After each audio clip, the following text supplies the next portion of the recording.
После летних каникул учащиеся свою школу могут и не узнать. Над этим старается строительная бригада. Капитальный ремонт включает в себя замену кровли, потолков, междуэтажных перекрытий, обновление фасада здания, системы отопления, вентиляции, слаботочных сетей и систем пожаротушения. Задействовано 500 рабочих. Работы идут согласно графику. Есть полностью водосточную систему, где мы легко куржи, да утя, студент, стяжка и ниже полностью, есть и они канализации, водопровод, отопление, амелилиже, турбо, айла, есть и они электроосвещение, замел дождь, волха есть тебя, лампа, да, как мати, видеонаблюдение, пожарная охрана, сигнализация, боже, белхажи, полностью провод, хабахта, из тебя берешь. Демонтажный белхажи, полностью в школе демилдежда, демонтажный белхажи, и студент хауз. Эгер кертер дороже, отделочный белхаж, да? Отделочный белхаж, лят айлежи, плитка, подвесной потолок,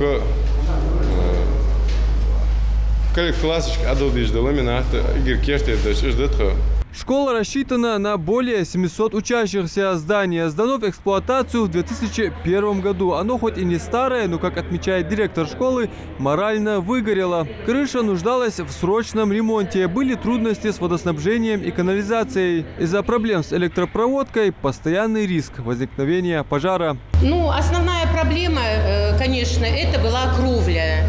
Во-первых, кровля была сделана с нарушениями, потому что не было снегодержателей, не было водосточных труб, много было недостатков. Стены в коридорах, в рекреациях были покрыты масляными красками. Во-первых, это нарушение пожарной безопасности.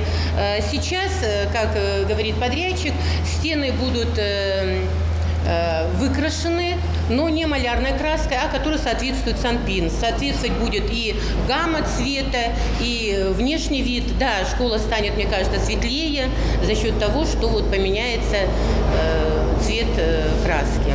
Если капитальный ремонт в школе начался в марте, то есть в самый разгар учебного процесса, то на занятия это не отразилось. Мы, в свою очередь, школу по приказу Минобра перевели в 19-ю школу. Нарушения образовательного процесса не было. То есть дети учились в штатном режиме. Никаких нарушений не было. Капитальный ремонт Назрановской 5-й школы ведется с марта. Усовершенствовать школу удастся благодаря реализации федеральной целевой программы развития образования. Ход проводимых работ контролируют специалисты управления капитального строительства. Надзор находится на данном объекте в ежедневном режиме практически и проверяет качество выполняемых работ. А есть нарекания по проводимой работе? Нареканий их нет. Если даже возникают, решаем в устном порядке. Своего рода строительный контроль здесь осуществляют также родительский комитет школы. Главная их просьба к подрядчику завершить работы в срок, то есть до 1 сентября.